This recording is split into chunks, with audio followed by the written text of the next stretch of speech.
Hello दोस्तों, कैसे हैं आप सभी। और मैं चंदन कुमार और आप सभी का हमारे YouTube channel CK study classes में स्वागत है। और आज हम इस वीडियो में क्लास 12 राजनीति विज्ञान के अध्याय 1 जो शीत युद्ध का दौर और गुट निरपेक्षता आंदोलन का पार्ट 3 है। ठीक है, इससे पहले हम 2 पार्ट देख चुके हैं और उसमें काफ़ी चीज़ों को हमने समझा है, छोटी छोटी बातों को समझा है, हर एक छोटी बारीकियों को हमने कहीं ना कहीं उसमें डिस्कस किया हुआ है।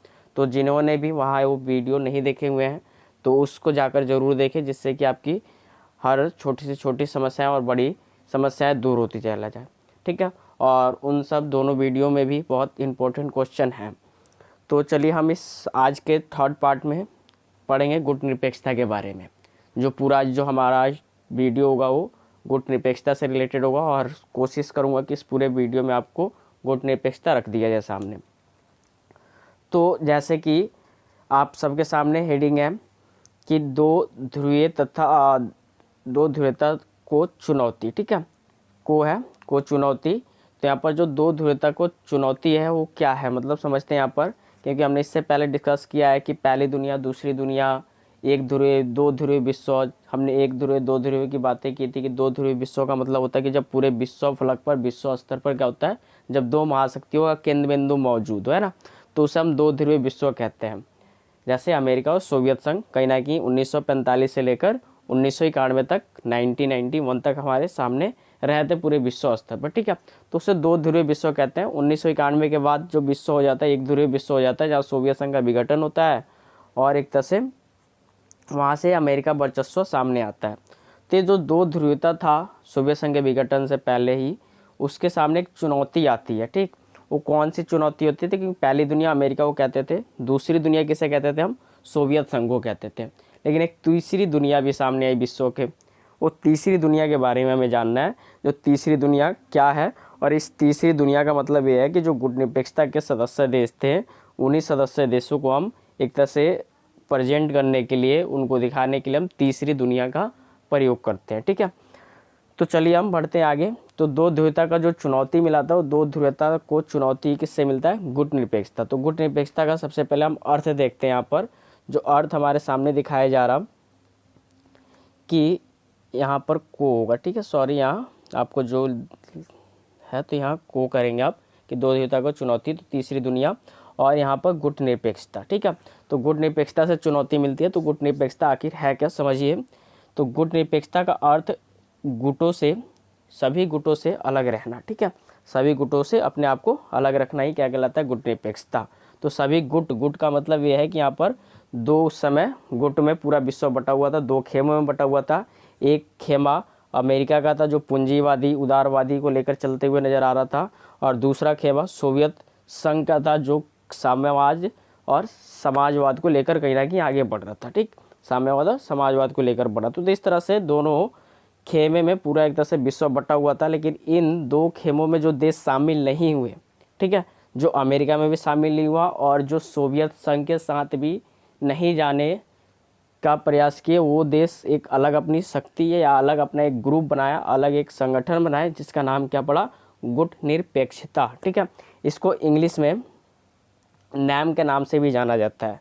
ठीक है, नैम यानी कि NAM करके है, NAM। ठीक है, NMM करके है, जिसका फुल फॉर्म होता है कि नॉन अलाइनमेंट मोमेंट। ठीक है, नॉन अलाइनमेंट मोमेंट करके है। तो इस तरह से गुट निरपेक्षता को नैम के नाम से भी जाना जाता है। तो कहीं दिक्कत नहीं आए आपको आगे। तो हमने गुट निरपेक्षता का अर्थ समझा। ठीक है, कि जो दोनों महाशक्तियों के साथ या दोनों खेमों से अलग रहकर, ठीक है, जो अपना विकास और तरक्की पे ध्यान देंगे, वो आगे पढ़ते हैं किस तरह से आया सामने। तो देखिए आगे इसके बारे में, गुट निरपेक्षता आंदोलन के बारे में बताया जा रहा कि गुट निरपेक्षता आंदोलन, हेडिंग इसके बारे में थोड़ा सा और जानते हैं। गुट निरपेक्षता आंदोलन, तो शीत युद्ध के दौरान दो महाशक्तियों में तनाव के बीच एक नए आंदोलन ने जन्म लिया, जो दो ध्रुवीयता में बटे रहे देशों से अपने को अलग रखने के लिए था। ठीक है, तो हमने पहले क्लियर किया कि जो दूसरा विश्व युद्ध चल रहा था, उस दूसरे विश्व युद्ध के बाद विश्व किस चीज़ को सामना कर रहा था, शीत युद्ध कर रहा था। और इस शीत युद्ध के दौरान क्या हुआ कि पूरे विश्व में दो महाशक्तियों का केंद्र बिंदु मौजूद था, जो एक नए कहीं ना कहीं तनाव को देखने को मिल रहा था, एक अलग तरीके का एक तरह से कहीं ना कहीं युद्ध देखने को मिला, जिसे शीत युद्ध कहा गया, ठीक। जिसमें पूरा विश्व दो ध्रुवों में बट चुका था, दो भागों में बटा हुआ था, लेकिन इसमें जो देश शामिल नहीं हुए वो कुछ देश अपने आप को अलग रखना शुरू किए, उनको क्या कहा गया, गुटनिरपेक्ष कहा गया, ठीक। देखिए उसके आगे बताया जा रहा है जिसका उद्देश्य विश्व शांति था। सबसे पहला यहाँ पर उद्देश्य गुटनिरपेक्ष आंदोलनों का क्या था कि विश्व में शांति बना के रखा जा सके, और इस आंदोलन का नाम गुटनिरपेक्ष आंदोलन पड़ा। देखिए गुटनिरपेक्ष, आगे बढ़ते हैं, तो गुटनिरपेक्ष आंदोलन महाशक्तियों के गुटों में शामिल न होने का आंदोलन था, ठीक। कि आंदोलन यही था कि हम दोनों महाशक्तियों से अपने आप को क्या रखेंगे, एक तरह से अलग रखेंगे, हम महाशक्तियों के साथ शामिल नहीं होंगे। परंतु यह अंतर्राष्ट्रीय मामलों से अपने को अलग थलग नहीं रखना था, अपितु इन्हें सभी अंतर्राष्ट्रीय मामलों में सरोकार था।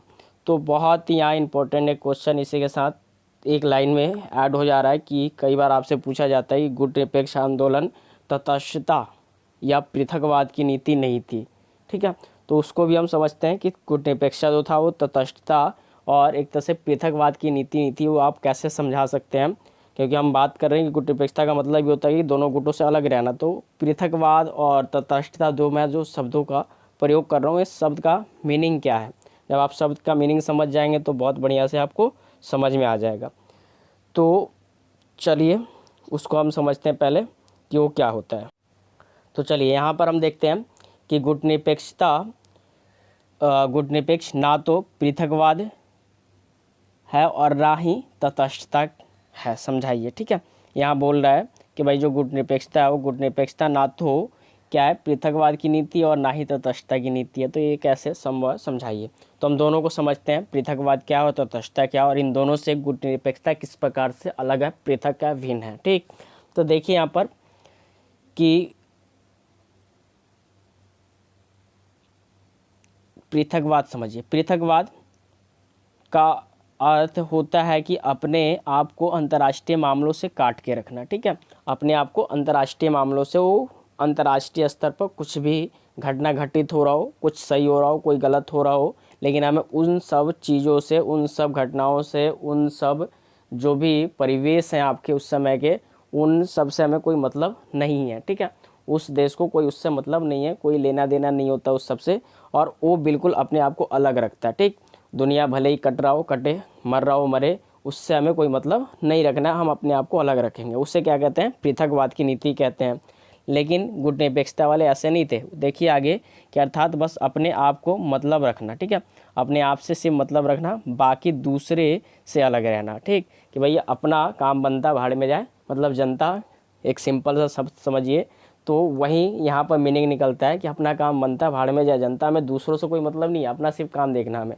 तो पृथकवाद के दौरान ऐसा होता है, जैसे कि अमेरिका ने किया, ठीक है। अमेरिका ने 1789 में, माफ़ कीजिएगा, 1789 यानी कि 1789 से लेकर 1994 तक, ठीक, जब से उसकी एक तरह से स्वतंत्रता मिली, क्योंकि वो भी ब्रिटेन का गुलाम रहा, और उसके बाद से लेकर प्रथम विश्व युद्ध तक, जब 1914 तक प्रथम विश्व युद्ध हुआ था, उस समय तक अपने आप को पूरी दुनिया से, पूरे विश्व से अपने आप को पृथक रखा, और दुनिया क्या कर रही है उसको कोई मतलब नहीं था। तो उसे हम पृथकवाद कहते हैं। लेकिन जो गुटनिरपेक्षता था या भारत थे, ये सब देशों की ऐसी नीति नहीं रही थी। भारत ने ऐसा नहीं किया था, गुटनिरपेक्षता को अपनाया, लेकिन पृथकवाद की नीति नहीं अपनाई थी। गुटनिरपेक्षता को भले ही हम अपनाया, क्योंकि हमने गुटनिरपेक्षता का अर्थ क्या समझा कि दोनों गुटों में शामिल ना होना, लेकिन हमने ये नहीं कहा कि हम शीत युद्ध में शामिल नहीं थे, ठीक है। दुनिया के वैश्विक जो भी घटनाएं हो रहे थे, उस वैश्विक घटनाओं से हमें कोई लेना देना नहीं था, बल्कि बहुत ज़्यादा लेना देना था, ठीक है। उसमें हमेशा कहीं ना कहीं गुटनिरपेक्षता के सदस्य, और यहाँ तक कि भारत हमेशा उसमें पेशकश करते रहे हैं, और हर विश्व शांति के लिए और छोटी मोटी काम के लिए, अपने उद्देश्यों को पूर्ति के लिए एक तरह से उसमें निर्णय लेते रहे, ठीक। तो अपने आप को दुनिया से काट के नहीं रखे थे गुटनिरपेक्षता वाले। तो क्लियर हो जाना चाहिए यहाँ तक, आई होप। आगे देखिए, तो आगे यहाँ बताया जा रहा कि भारत आवश्यकता पड़ने पर मदद लेता था और दूसरों को मदद करता भी था। तो ये समझ में आ जाना चाहिए, क्योंकि उन्होंने पहले ही कहा कि जब भारत ऐसे देश रहा, और वो भी इसके अलावा गुटनिरपेक्षता में जो भी सदस्य देश रहते हैं, उन सब की नीति ऐसी नहीं थी कि भैया हम एक दूसरे से बिल्कुल पृथक रखेंगे, अपने आप को अलग रखेंगे, अपना काम बढ़ता भाड़ में जाए जनता, ये वाला काम बिल्कुल नहीं था। ठीक, तो भारत और साथ ही इसके गुटनिरपेक्ष देश ये सबको देखते थे और जहाँ तक शीत युद्ध में कहीं ना कहीं लगे हुए थे। ठीक, आगे बढ़ते हैं। तो आगे देखिए यहाँ पर तटस्थता बताया जा रहा। तो तटस्थता का मतलब आप समझ लेते हैं कि तटस्थता का मतलब क्या होता है। गुटनिरपेक्षता का अर्थ तटस्थता का धर्म निभाना नहीं है। ठीक है, तटस्थता का धर्म निभाना नहीं है। तटस्थता को अपनाने का मतलब है मुख्यतः युद्ध में शामिल ना होना। यहाँ क्लियर कर लीजिए कि यहाँ साफ बताया जा रहा है कि तटस्थता का मतलब होता है कि युद्ध में अपने आप को शामिल ना करना। यानी कि युद्ध कौन सा, उस समय वैश्विक स्तर पर पूरी वैश्विक घटनाओं के दौरान वैश्विक राजनीति में एक शीत युद्ध चल रहा था और उस शीत युद्ध में अपने आप को शामिल ना करना, या वास्तव में कोई सा भी युद्ध हो रहा हो उसमें अपने आप को शामिल ना करना, अपने आप को वहीं स्थिर रखना, तटस्थ रखना, उनके बीच में जाकर किसी प्रकार का मोल जोल ना करना, उनमें एक तरह से कोई निर्णय ना लेना, सही और गलत का फैसला ना करना, ये तटस्थता की नीति कहलाएगा। ठीक, लेकिन ऐसा भी नहीं हुआ था। लेकिन यह ज़रूरी नहीं है कि वह युद्ध को समाप्त करने में मदद कर सके। देखिए आगे कि मदद कर, और यह देश युद्ध को सही और गलत होने पर कोई पक्ष भी न रखते। तो ऐसा होता है कि भाई कोई कुछ भी गलत कर रहा हो, कुछ भी सही हो रहा हो, लेकिन हमें युद्ध में शामिल नहीं होना, भले ही वो अमेरिका सही कर रहा हो या सोवियत संघ सही कर रहा हो। ठीक है, या सोवियत संघ गलत कर रहा हो या अमेरिका गलत कर रहा हो, तो वो हमें उससे मतलब नहीं। तो यहाँ पर ऐसा नहीं था, बल्कि यहाँ क्या था कहीं ना कहीं ये देश उसमें जाकर हस्तक्षेप करते थे, शीत युद्ध को समाप्त करने की कोशिश करते थे, हथियारों की होड़ को कम करने की कोशिश किया, और दोनों के बीच जो भी विवादें रहीं उसको कहीं ना कहीं एक तरह से जल्द ख़त्म करने की भी इन्होंने कोशिश की थी। ठीक है, इन दोनों की दुश्मनी को ख़त्म करने की कोशिश की। देखिए आगे वही बात है कि गुटनिरपेक्ष देशों ने तटस्थता को बिल्कुल भी नहीं अपनाया, क्योंकि भारत तथा अन्य देशों ने हमेशा दोनों महाशक्तियों के बीच शत्रुता को कम करने का प्रयास किया है। तो आई होप समझ में आ जाना चाहिए, क्योंकि यहाँ पर दोनों देशों में जो भी शत्रुता थी, जो भी एक तरह से कटुता पैदा था, तनाव की स्थिति था, उन दोनों में कम करने की कोशिश की जा रही थी। क्लियर। तो चलिए आगे नेक्स्ट टॉपिक पे बढ़ते हैं। तो चलिए हम आगे बढ़ते हैं, और नेक्स्ट जो हमारे पास हेडिंग है वो है आपका गुटनिरपेक्ष आंदोलन की स्थापना। तो थोड़ा सा इसके इतिहास के बारे में जानते हैं कि गुटनिरपेक्ष आंदोलन की शुरुआत कहाँ से होती है और किस प्रकार से ये देश आगे बढ़ते हैं मिलकर। तो देखिए इसकी यहाँ पर नींव बताई जा रही है कि नींव गुटनिरपेक्ष आंदोलन का था वो कब रखा गया था, 1955 में रखा गया था।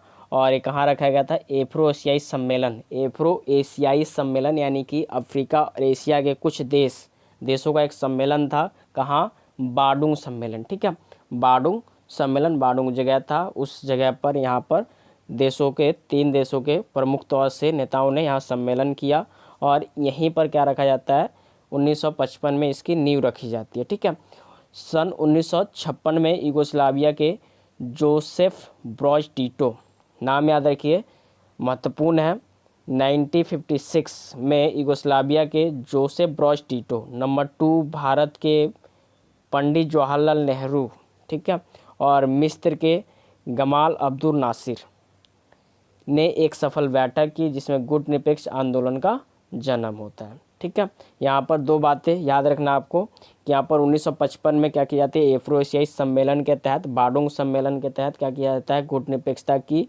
एक तरह से नींव रखी जाती है। और इसको आगे बढ़ाते हुए तीन नेताओं ने प्रमुख भूमिका, यूगोस्लाविया के टीटो, भारत के नेहरू और मिस्र के नासिर ने एक सफल बैठक करते हुए इसका एक तरह से कहीं ना कहीं स्थापना करते हैं। ठीक, तो इस समझ में आ जाना चाहिए, एक एक मार्क्स के लिए बहुत इंपॉर्टेंट है एक एक चीज़, एक एक छोटी छोटी बातें। देखिए इसमें 5 संस्थापक नेता थे गुटनिरपेक्ष आंदोलन के। तो 5 संस्थापक नेताओं में सबसे पहला जो नेता है यहाँ पर आप समझें कि जोसेफ ब्रॉज टीटो। ठीक है, कहाँ के थे, यूगोस्लाविया के थे। काफ़ी महत्वपूर्ण नाम है, पाँचों के पाँचों आपको संस्थापक, जो संस्थापक का मतलब जिन्होंने इसकी स्थापना की थी। ठीक है, गुटनिरपेक्षता की जिन्होंने नींव और स्थापना करते हुए आगे बढ़ाया था, प्रमुख नेता जो उसको एक तरह से क्या स्थापित किया। ठीक, दूसरा देखिए कि जवाहरलाल नेहरू भारत के, नंबर 3 आप देखेंगे कि गमाल अब्दुल नासिर मिस्र के होते हैं, डॉक्टर सुकृनो हैं, इंडोनेशिया के हैं, और बामेनकुरमा है, वो कहाँ से हैं, घाना से हैं। ये 5 देशों के नाम और 5 देशों के नेताओं के नाम, ठीक है, संस्थापक तौर पर थे और आपको याद रखना पड़ेगा, इम्पोर्टेंट है। आगे देखिए कि प्रथम गुट निरपेक्ष सम्मेलन, यहाँ स्थापना हमने बात की कि 1955 में किया जाता है, 56 में एक तरह से एक बैठक होती है और उन तीनों नेताओं ने एक तरह से आगे उसको बढ़ाया, ठीक। उसके साथ साथ हमने 5 देशों के नेताओं को और 5 देशों को प्रमुख तौर पे संस्थापक तौर पे देखा। अब इनकी जो पहला सम्मेलन था, जब पहली बैठक थी, वो कहाँ पर होती है, कब होती है, तो ये इम्पोर्टेंट है 1 मार्क्स के लिए। तो देखिए 1961 में बेलग्रेड, देखिए 1961 के बेलग्रेड याद रखना है, यूगोस्लाविया की राजधानी थी, ठीक है, यूगोस्लाविया की राजधानी बेलग्रेड में हुआ, जिसमें 25 देश शामिल थे। तो पहले गुट निरपेक्ष सम्मेलन में कितने देश शामिल थे, यहाँ पर 25 देश शामिल थे। और इस 25 देश एक साथ कब आते हैं, 1961 बेलग्रेड में, यूगोस्लाविया की राजधानी में, ठीक है, जहाँ पर गुट निरपेक्ष सम्मेलन का पहला सम्मेलन किया जाता है, ठीक। उसके बाद प्रमुख सम्मेलन 14वां सम्मेलन, देखिए कि यहाँ पर बताया जा रहा है 14वां सम्मेलन कब होता है, तो 14वां गुट निरपेक्ष सम्मेलन 2006 के क्यूबा हवाना में होता है, ठीक है। क्यूबा मिसाइल संकट हमने पढ़ा था भाई पिछले वीडियो में, तो वहाँ आपने समझा होगा क्यूबा के बारे में। तो क्यूबा हवाना में होता है, जिसमें 166 देश, 25 देशों से बढ़कर कितने देश हो जाते हैं यहाँ पर 14वें गुट निरपेक्ष सम्मेलन में। 1961 के बाद 2006 में 166 सदस्य देश हो जाते हैं, 15 पर्यवेक्षक देश शामिल होते हैं। तो क्वेश्चन आ रहा होगा कि ये पर्यवेक्षक देश कौन है, तो पर्यवेक्षक देश वो होते हैं जो कहीं ना कहीं एक तरह से कुछ हाई प्रोफेशनल लोग होते हैं, कुछ ऐसे देश जो उसकी जांच पड़ताल, उसकी थोड़ी सी देख रेख करना, उसकी सूझबूझ को समझना ही क्या चल रहा है, इस पर क्या नहीं चल रहा है, कैसी सम्मेलन है, कैसा बैठक है, कैसा ग्रुप है, इन सब का एक तरह से पड़ताल करने के लिए कुछ देश आते हैं, ठीक है, जो उसकी जानकारी इकट्ठे करते हैं, तो पर्यवेक्षक कहलाते हैं। उसके बाद यहाँ देखेंगे 17वां सम्मेलन गुट निरपेक्ष का 17वां सम्मेलन कहाँ होता है, तो 2016 के वेनेजुएला के वागरिता द्वीप में हुआ, ठीक है, वागरिता द्वीप में होता है। तो यहाँ पर नाम याद रखना जरूरी है, क्योंकि पेपर और टिपिकल होने वाला है, क्योंकि 1 मार्क्स क्वेश्चन, MCQ क्वेश्चन, ठीक है, तो ये चीज़ें याद रखना बहुत ज़रूरी है, ठीक है। आगे बढ़ते हैं, तो आगे देखिए 18वां गुट निरपेक्ष सम्मेलन होता है, और 18वां गुट निरपेक्ष सम्मेलन 2019 के अजरबैजान में होना तय हुआ था, जो हुआ भी, ठीक है, अजरबैजान के बाकू में किया गया था, बाकू में किया गया था, ठीक है, जिसमें शांति और ये सब चीज़ें को रखा गया था। उसके बाद आइए 1 मार्क्स इम्पोर्टेंट क्वेश्चन है कि गुट निरपेक्ष आंदोलन के वर्तमान सदस्य संख्या कितनी है, तो वर्तमान सदस्य संख्या 120 यानी कि 120 हो चुकी है। अगर आप देखेंगे कि बहुत बड़ी संख्या है, क्योंकि आप UNO जब पढ़ेंगे, UNO के बारे में आपने पहले सुना होगा, तो 193, ठीक है, 193 जो देश टोटल है, लेकिन उसमें से 193 देशों में से, ठीक है, 193 देशों से ज़्यादा है, लेकिन UNO के जो सदस्य संख्या 193 है, तो उस 193 में से 120 जो सदस्य देश हैं वो किसका, एक तरह से संगठन के ग्रुप के देश हैं, गुट निरपेक्षता का देश है। तो बहुत ही मायने रखता है ये बात, बहुत ही तगड़ा बात है, ठीक है। उसके आगे हम बढ़ते हैं, अगला टॉपिक देखते हैं अपना, कि इन देशों की एक नीति, सिद्धांत या उद्देश्य क्या था, किस उद्देश्य के साथ ये आगे बढ़ रहे थे, क्या नीति थी इनकी। तो सबसे पहले यहाँ नीति देखिए कि यह हेडिंग देखिए, गुट निरपेक्षता नीति के सिद्धांत, आधार या उद्देश्य, ठीक, कौन कौन से आधार, कौन कौन से उद्देश्य थे जिससे लेकर ये आगे बढ़ेंगे। तो सन 1961 में गुट निरपेक्षता के 3 कंडधारों नेहरू, नासिर और टीटो ने उसके 5 आधार स्वीकार किए थे। प्रमुख इन्होंने 5 आधार स्वीकार किए और 5 आधार को लेकर कहीं ना कहीं इन्होंने आगे बढ़ना शुरू किया, ठीक। जिसमें पहला आधार यहाँ पर देखिए, और एक एक का मीनिंग आपको समझना बहुत ज़रूरी है, जिससे कि आगे चल के कोई चीज़ें दिक्कत ना करे।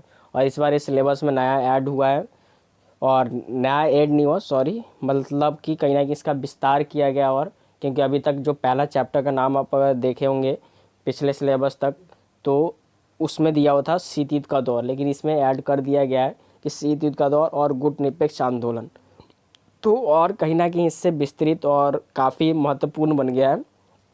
तो देखिए पहला यहाँ पर दिखाया जा रहा कि स्वतंत्र विदेश नीति, सबसे प्रमुख कारण था कि अपने आप को दो देश थे अलग रख रहे थे जो दोनों गुट में शामिल नहीं हो रहे थे, इसी कारण से कि हमारा एक स्वतंत्र विदेश नीति होगा, क्योंकि उस समय ऐसी वैश्विक स्थिति बन चुकी थी जहाँ पर ऐसा माहौल था कि अभी तक तो जो देश थे गुट निरपेक्ष वाले वो सारे के सारे एक तरह से स्वतंत्र देश हो रहे थे। अभी अभी कहीं ना कहीं यूरोप के कुछ कंट्री और ख़ासतौर से ब्रिटेन के देशों से आज़ाद होते हुए नज़र आ रहे थे। अब इस आज़ादी के बाद अपना एक तरह से इनका विकास करना था, अपनी नीति को फॉलो करना था, अपने नीति को, अपने विदेश नीति को अपनाकर आगे बढ़ना था, जिससे तेज़ गति से इनका विकास हो सके।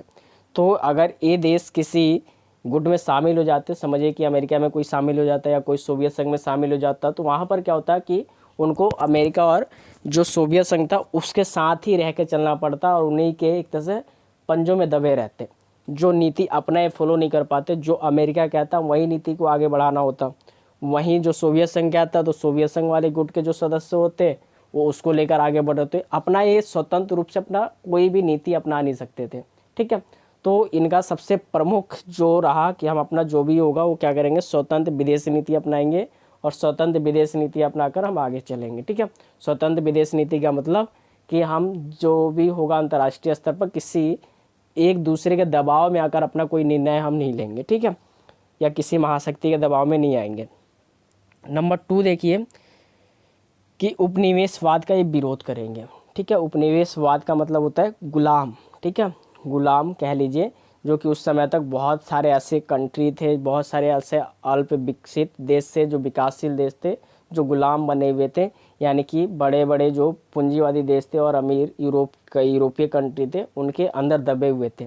तो और उनको दबाकर क्या किया जा रहा था, छोटे छोटे देशों का जो अल्प विकसित देश थे या विकासशील देश था उन देशों के संसाधनों का उपयोग कहीं ना कहीं जो एक तरह से यूरोपीय कंट्री था वो कर रहा था। तो ऐसे अगर उपनिवेशवाद का अर्थ देखा जाए तो कोई भी बड़ी शक्ति, ठीक है, कोई भी बड़ी शक्ति अपने से छोटे देशों पर आक्रमण करके और उनके संसाधनों का अपने हित के लिए, अपने लाभ के लिए कहीं ना कहीं एक तरह से प्रयोग करना शुरू कर देता है, तो उसे हम एक उपनिवेशवाद कहते हैं, ठीक है।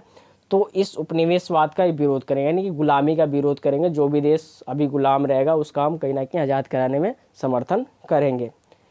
क्लियर यहाँ तक। नंबर 3 तीसरा पॉइंट देखिए, तो तीसरा में बताया जा रहा है कि सदस्य देशों की किसी सैनिक गुट का सदस्य ना होना। कोई भी गुट निरपेक्षता का सदस्य होगा वो गुट निरपेक्षता का सदस्य किसी गुट का सदस्य नहीं होना चाहिए। सैनिक गुट यानी नाटो, सीटो, सेंटो या कहा जाए कि अमेरिका और सोवियत संघ के किसी भी अंग में शामिल नहीं होना चाहिए जो गुट निरपेक्षता का सदस्य देश है।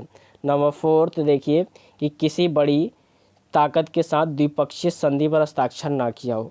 किसी भी बड़ी ताकत के साथ, ठीक है, वहाँ पर किसी भी बड़ी ताकत का मतलब यहाँ पर अमेरिका और सोवियत संघ के साथ द्विपक्षीय संधि का मतलब कोई समझौता, और द्विपक्षीय का मतलब होता है जब दो के बीच में कोई संधि किया जा रहा हो, जैसे अमेरिका और भारत या अमेरिका या सोवियत संघ, ठीक है। तो ऐसे दो पक्षीय समझौता ना करना। उसके बाद नंबर 5 कि बड़ी ताकत को अपने क्षेत्र में सैनिक अड्डा बनाने की इजाज़त ना दिया हो। कि कोई भी गुटनिरपेक्ष सदस्य है और वो सदस्य क्या करेगा कि किसी भी बड़ी महाशक्ति को अपने क्षेत्र में सैनिक अड्डा बनाने की इजाज़त नहीं देगा। जैसे सैनिक अड्डा का मतलब वहाँ अपने हथियार तैनात करना और वहाँ से जासूसी करवाना, ठीक है, जैसे क्यूबा को बनाया जा रहा था रूस द्वारा, ठीक है, सोवियत संघ के द्वारा। तो इस तरह से कोई इजाज़त नहीं होगा। उसके बाद है अगला, तो देखिए अगला है 6 कि यहाँ पर रंग भेद का विरोध करना, ठीक है। पूरे विश्व में इन्होंने एक अपना उद्देश्य और सिद्धांत अपनाया कि हम क्या करेंगे, एक तरह से आधार तय किया कि जहाँ पर भी रंग भेद को लेकर, क्योंकि उस समय यूरोपीय कंट्री जो भी एक तरह से गुलाम बना के रखे हुए थे छोटे मोटे देशों को और अल्प विकसित देशों को, उनके साथ काफ़ी दुर्व्यवहार हो रहा था। जैसे दक्षिण अमेरिका के बारे में आपने सुना होगा जहाँ पर काफ़ी दुर्व्यवहार किया जाता था। तो इन सब चीज़ों को लेकर वो क्या करेंगे, कहीं ना कहीं काफ़ी एक तरह से विरोध करेंगे, उसको ख़त्म करने का एक प्रयास होगा। विश्व शांति, 7वां देखिए तो विश्व शांति और निःशस्त्रीकरण पर जोर देना। तो विश्व शांति का मतलब यहाँ पर कि ये बताया जा रहा कि हम जो भी विश्व स्तर पर जितने भी एक तरह से युद्ध होंगे, जितने भी एक तरह से तनाव होंगे, उन सभी तनावों को एक तरह से कम कर कर हम विश्व में शांति कायम करने के प्रयास करेंगे और निःशस्त्रीकरण पर जोड़ देंगे। निःशस्त्रीकरण का मतलब हमने पिछले वीडियो में देखा था कि हथियारों की होड़ में कमी करना, शस्त्रों की होड़ में कमी करना क्या कहलाता है, निशस्त्रीकरण कहलाता है। तो हथियारों को रोकने में भी कहीं ना कहीं कारगर सिद्ध होंगे। उसके बाद 8वां देखें तो आपसी विवादों को बातचीत के जरिए सुलझाने पर एक दूसरे का सहयोग करना। जो भी एक तरह से इसके सदस्य देश होंगे और इसके अलावा कोई और भी सदस्य गुट का देश हो तो उनके साथ हम किसी भी प्रकार के कोई भी विवाद हो उन सभी विवादों को हम क्या करेंगे, एक तरह से बातचीत के जरिए दूर करने का एक तरह से सहयोग करते हुए उसको ख़त्म करने की कोशिश की जाएगी, जिससे कि विश्व स्तर पर शांति कायम रह सके और तेज़ गति से अपना देश विकास कर सके। उसके बाद देखिए 9वां है कि ईवीएनओ में शामिल ईवीएनओ में विश्वास और उसके मजबूती पर जोर देना। यानी कि जो ईवीएनओ है अंतर्राष्ट्रीय एक संगठन है और उसमें एक तरह से जो भी कामकाज होगा उसमें विश्वास करेंगे हम और अंतर्राष्ट्रीय स्तर पर उसको एक तरह से मजबूती प्रदान करेंगे, जिससे कि जितना मजबूत होगा संगठन उतना ही एक तरह से इन देशों के लिए काम होगा और विश्व स्तर पर एक शांति कायम देखने को मिल सकता है। ठीक है, तो आगे बढ़ते हैं, हम ये टॉपिक अगले वीडियो में देखेंगे। यहाँ देखते हैं कि गुट निरपेक्ष आंदोलन की प्रासंगिकता। काफ़ी इम्पोर्टेंट क्वेश्चन है, मोस्ट इम्पोर्टेंट क्वेश्चन है और आज के वीडियो का ये लास्ट टॉपिक।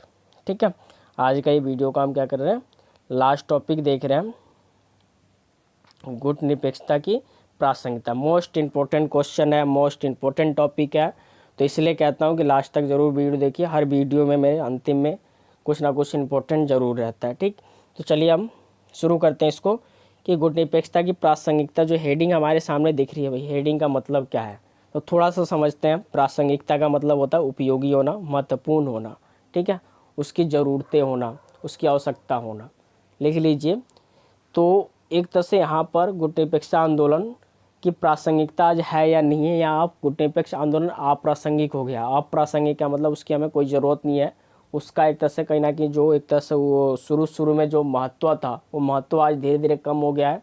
तो वास्तव में हम कहेंगे कि नहीं। क्वेश्चन को समझते हैं। क्वेश्चन में कहा जा रहा कि जो पूरा विश्व जब 1945 में था तो वहाँ पर हमने देखा कि 2 ध्रुवीय गुट, पूरा विश्व 2 ध्रुवों में बटा हुआ था। ठीक है, एक तरफ अमेरिकी और दूसरा तरफ सोवियत संघ। तो इस तरह से समाजवादी और पूंजीवादी खेमों में बटा हुआ था। लेकिन यहाँ पर क्या होता है कि इन्हीं के संदर्भ में इन्हीं से बचने के लिए, यानी कि ना ही हमें सोवियत संघ में जाना था और ना ही जो अमेरिका में जाना चाहते थे, इन्हीं से बचने के लिए एक संगठन बनाया, एक नाम दिया जिसका तीसरी शक्ति के नाम से जाना गया, गुट निरपेक्षता को। ठीक है, NAM को जाना गया, NAM को जाना गया। क्लियर। लेकिन अब तो एक तरह से दोनों महाशक्तियों से बचने के लिए बनाया गया था। लेकिन 1991 में 1991 में जब दूसरा विश्व युद्ध, माफ़ करिएगा, शीत युद्ध जब ख़त्म हो जाता है, ठीक है, जब शीत युद्ध ख़त्म हो जाता है आपका 1991 में, जहाँ सोवियत संघ का विघटन हो जाता है, तो पूरा विश्व एक ध्रुवीय हो जाता है, यानी कि जहाँ से अमेरिका का वर्चस्व देखने को मिलता है। तो इस परिस्थिति में अब गुट निरपेक्षता का क्या महत्व है, क्या गुट निरपेक्षता अभी भी है, और है तो क्यों है, इसकी प्रासंगिकता क्यों है, इसकी ज़रूरत क्यों है, इसका महत्व हम आज इतना क्यों दे रहे हैं। क्लियर। तो समझते हैं इसको कि आज गुट निरपेक्षता की प्रासंगिकता किस प्रकार से है। तो आप साफ कहेंगे गुट निरपेक्षता की प्रासंगिकता आज भी मौजूद है। क्लियर। तो समझिए, यहाँ पर देखते हैं, आगे रीड कर देते हैं जिससे आपको बेहतर एक चीज़ें क्लियर हो जाएगा। तो देखिए, यहाँ बताया जा रहा है कि 1991 में सोवियत संघ के विघटन के साथ ही संसार एक ध्रुवीय हो चुका था। ठीक है, सोवियत संघ का जैसे ही विघटन होता है पूरा विश्व एक ध्रुवीय हो चुका था, और क्योंकि शीत युद्ध खत्म हो चुका था, जिस कारण से गुट निरपेक्ष आंदोलन बना था। मेन कारण शीत युद्ध ही था गुट निरपेक्षता आंदोलन का। क्लियर, क्योंकि दोनों गुटों से अपने आप को अलग रखना था। लेकिन यहाँ पर फिर भी बना रहा, क्वेश्चन मार्क यहाँ ही लग रहा है। नंबर 2 देखिए कि ऐसे में यह प्रश्न उठता है कि जब विश्व में गुटबंदी समाप्त हो गई, यानी कि अमेरिका और सोवियत संघ में जो गुटबंदी था वो सोवियत संघ तो ख़त्म हो गया, अब गुटबंदी ख़त्म जिसके लिए हमने बनाया था, तो फिर गुट निरपेक्ष आंदोलन की क्या उद्देश्य रह गया है, कि अब गुट निरपेक्षता का क्या उद्देश्य है, क्या महत्व है। हमने तो उससे बचने के लिए बनाया था, लेकिन वही आज ख़त्म हो चुका है, तो अब इसकी ज़रूरत ही क्या है। तो तब शीत युद्ध समाप्त हो चुका था, तो निर्गुट आंदोलन भी क्या ज़रूरत है, तो इसकी भी कोई ज़रूरत हमें नहीं है, जिससे कि हमें अब गुट ही नहीं है तो किससे अलग रहना हमें, तो पूरा विश्व एक ध्रुवीय हो चुका है, तो इसकी ज़रूरत क्या है। क्वेश्चन यही है, क्वेश्चन ही अभी तक चल रहा है। ठीक, उसके आगे देखिए तो बताया जा रहा है कि फरवरी 1992 में गुटनिरपेक्ष राष्ट्रों के विदेश मंत्रियों की बैठक में मिस्र ने स्पष्ट तौर पर अपील किया, मिस्र ने, ठीक है, कि सोवियत संघ के विघटन, सोवियत गुट तथा शीत युद्ध की समाप्ति के बाद गुटनिरपेक्ष आंदोलन की प्रासंगिकता समाप्त हो गई है। यहाँ पर मिस्र का क्या कहना था, ये अपील किया कि भाई सोवियत संघ के विघटन के बाद जो गुटनिरपेक्षता है उसकी कोई प्रासंगिकता नहीं है, उसकी प्रासंगिकता, उसका महत्व, उसका उद्देश्य अब जीरो हो चुका है, ठीक है। परंतु बहुसंख्यक विदेश मंत्रियों ने इस विचार का विरोध किया। ये मिस्र का कहना था, लेकिन इसके अलावा जो भी वहाँ पर विदेश मंत्री बैठे होते उन सभी ने इसका विरोध किया और इसको आगे तक बनाए रखने का एक तरह से समर्थन किया, ठीक है। इसका आज भी उपयोगिता जो शुरू में था उससे भी कहीं ज़्यादा आज कहीं ना कहीं देखने को मिलता है। वो कैसे, हम आगे समझते हैं, ठीक। इसलिए लास्ट तक बने रहें और एक एक चीज़ को समझिए। आगे देखिए, तो आगे बताया जा रहा कि इन देशों का कहना था कि गुटनिरपेक्ष देश अभी भी आर्थिक रूप से पिछड़े हुए हैं, कि जो भी गुटनिरपेक्ष देश है, क्योंकि ये जो भी देश थे वो सारे के सारे अल्प विकसित देश थे, विकासशील देश थे, जो अभी विकास अपना कर रहे हैं, ठीक है। तो ये आर्थिक रूप से इतने ताकतवर नहीं है और समृद्ध राष्ट्रों के बहुराष्ट्रीय कंपनियों द्वारा उनका उपनिवेशिक शोषण किया जा रहा है, ठीक है। यानी कि जो भी बहुराष्ट्रीय कंपनियां, बड़ी बड़ी कंपनियां जो एक देश के अलावा कई देशों में अपनी एक तरह से ठेके चला रहे हैं, कामकाज को चला रहे हैं, उसको बहुराष्ट्रीय कंपनी कहा जाता है। तो ताकतवर जो भी देश हैं और कंपनियां हैं अभी भी कहीं ना कहीं छोटे मोटे देशों को अपने बाजार के जरिए, अपने मार्केट के जरिए, अपने सामानों के जरिए, ठीक है, गुलाम बनाने की, उनका शोषण करने की कोशिश जारी है। इसलिए उनका इस स्थिति से बचाने और विकसित देशों के दबाव डालने के लिए विकासशील देशों को एक मंच के रूप में निर्गुट आंदोलन का हिस्सा होना आवश्यक है। तो यहाँ पर एक कुछ रीजन दिया जा रहा है जिस कारण से क्या कहा जा रहा है कि आज भी अपना आर्थिक पिछड़ापन को दूर करने और उन जो विकसित राष्ट्र हैं, जो एक तरह से ताकतवर देश हैं, उन पर एक तरह से अपनी वजन के साथ बातें रखने और उनके दबाव में ना आते हुए, अलग चलते हुए, अपना स्वतंत्र विदेश नीति अपनाते हुए आगे बढ़ सके, ठीक है, जो इस मंच के द्वारा ही हो सकता है। तो इस मंच को आगे तक बना के रखा जाए। चलिए आगे देखते हैं, और कोई भी दिक्कत आए तो प्लीज़ कमेंट कीजिए, उस कमेंट में मैं आपका जवाब दूंगा। और पर्सनली आपको कई बार बताया हुआ है कि आपको जो नंबर है आप वहाँ सीधे जुड़ सकते हैं। आप मेरे व्हाट्सएप पर कोई भी दिक्कत आती है वहाँ मैसेज करके आप मेरे से बात कर सकते हैं, ठीक है, पर्सनली। तो आगे बढ़ते हैं। आगे दिखाया जा रहा है कि गुटनिरपेक्ष आंदोलन की वर्तमान समय में निम्नलिखित प्रासंगिकता नज़र आती है, जिसके लिए अभी भी यह ज़रूरी है, अभी भी इसका महत्व है। अब वो कौन कौन सी चीज़ें हैं, कौन कौन सी बातें हैं जिसको लेकर आगे हमें बढ़ना था, गुटनिरपेक्षता को आगे लेके चलना है, ठीक। तो यहाँ देखिए, पहला है कि नई अंतर्राष्ट्रीय व्यवस्था का पुरजोर मांग करना, ठीक है। जो भी नई अंतर्राष्ट्रीय आर्थिक व्यवस्थाएं हैं उन नई अंतर्राष्ट्रीय आर्थिक व्यवस्थाओं को एक तरह से पुरजोर मांग किया जाए। और ये नई अंतर्राष्ट्रीय आर्थिक अंतर्राष्ट्रीय व्यवस्था है क्या, इसको भी हम नेक्स्ट वीडियो में देखेंगे, ठीक है। मोस्ट इम्पोर्टेंट क्वेश्चन है, बहुत ज़्यादा इंपॉर्टेंट क्वेश्चन है, अभी आया भी हुआ था बोर्ड में 6 मार्क्स में। तो इसको हम अगले वीडियो में देखेंगे, पूरा एक टॉपिक है अलग से, तो इस वीडियो में हम नहीं ले पाएंगे, इस वजह से अगले वीडियो में देखेंगे, क्लियर। चलिए आगे देखते हैं। नंबर 2 है कि आणविक या निशस्त्रीकरण के लिए दबाव डालना, यानी कि आणविक एक तरह से जो भी हथियारें हैं, जो भी निशस्त्रीकरण है, उस पर एक तरह से दबाव डालकर क्या किया जा सकता है, कम किया जा सकता है, जिससे कि विश्व स्तर पर शांति बना रहे, जिससे कि अभी भी ज़रूरी है। दक्षिण में सहयोग को प्रोत्साहन देना, ठीक है। यहाँ पर जो भी एक तरह से विकासशील देश है, एक विकासशील दूसरे विकासशील देशों का सहयोग करे। और अभी सहयोग के लिए, क्योंकि ये सारे के सारे देश अभी विकासशील देश हैं और इनको आर्थिक तौर से आज़ादी पानी है, आर्थिक एक तरह से गरीबी से अपने आप को एक तरह से स्वतंत्र करना है, तो उसके लिए गुटनिरपेक्षता आंदोलन काफ़ी प्रासंगिक नज़र आता है, ठीक है। उसके बाद आगे देखेंगे कि एक ध्रुवीय विश्व व्यवस्था में अमेरिकी दादागिरी का विरोध करना, क्योंकि अमेरिका का विरोध तो कोई एक देश नहीं कर सकता, ठीक है। तो या कोई एक तरह से देशों का मिलकर भी नहीं किया जाता है, एक मंच, एक संगठन के द्वारा कहीं ना कहीं इसका संभव है कि हम इससे बच सकते हैं, क्योंकि पूरे विश्व में अमेरिका का इतना वर्चस्व है कि कभी भी किसी भी देश को, इन छोटे और विकासशील देशों को दबा सकता हो, ठीक है। तो इन सभी देशों को एक साथ होकर अमेरिका वर्चस्व का क्या कर सकते हैं, विरोध कर सकते हैं और कहीं ना कहीं उसके दादागिरी से, उसके वर्चस्व से अपने आप को बचा सकते हैं, ठीक है। तो जिस कारण से अभी आज भी कहीं ना कहीं गुटनिरपेक्षता आंदोलन बनाए रखना जरूरी है, इसकी प्रासंगिकता नज़र हमें आती है। उसके बाद आगे देखेंगे 5वां पॉइंट। तो देखिए 5वां पॉइंट बताया जा रहा है कि विकसित तथा विकासशील देशों, यानी कि उत्तर और दक्षिण संवाद, ठीक है। विकसित देश किसको बताया जा रहा है, उत्तरी गोलार्ध को, और विकासशील देश किसको, दक्षिणी गोलार्ध के देशों के सार्थक वार्ता के लिए दबाव डालना, क्योंकि विकसित देश हैं आसानी से विकासशील देशों की बातों को नहीं मानते हैं, बातचीत नहीं करते, हमारी बातों को नहीं समझते, ठीक है। क्योंकि हम उनके नज़रों में क्या है कि कहीं ना कहीं हमारे एक बाज़ार और हमारे एक जनसंख्या देखकर हमारे ऊपर वो आते हैं, लेकिन हमारी बातों को नहीं, बल्कि अपनी बातों को अपने स्तर से रखकर बातें करते हैं। तो हमारी बातों को समझने के लिए, समझाने के लिए, ठीक है, वो हम दोनों के बीच में एक तरह से विवाद को ख़त्म करने के लिए, बातचीत करने के लिए ज़रूरी है कि एक मंच हमारे पास हो, और जो 120 देशों का मंच है गुटनिरपेक्षता, उसको यूँ समाप्त कर देना प्रासंगिक नहीं होगा, ठीक है, एक तरह से उपयोगी नहीं होगा, उससे मुंह मोड़ना उपयोगी नहीं होगा। तो इसलिए आगे तक बढ़ाने के लिए बहुत ज़रूरी है। उसके बाद 6वां पॉइंट देखिए कि अच्छे वित्तीय स्थिति वाले गुटनिरपेक्ष देश, ठीक है, जो अच्छे वित्तीय स्थिति, जैसे आप देख सकते हैं भारत है, काफ़ी एक तरह से अच्छा स्थिति में है, ठीक है, बाकी देशों की तुलना में। तो जैसे कि उपभोग राष्ट्रों इस बात से के लिए तैयार करना कि वे अपना अधिशेष पश्चिम देशों के बैंकों में जमा करने के बजाय विकासशील देशों में विकासात्मक उद्देश्य के लिए इस्तेमाल करें।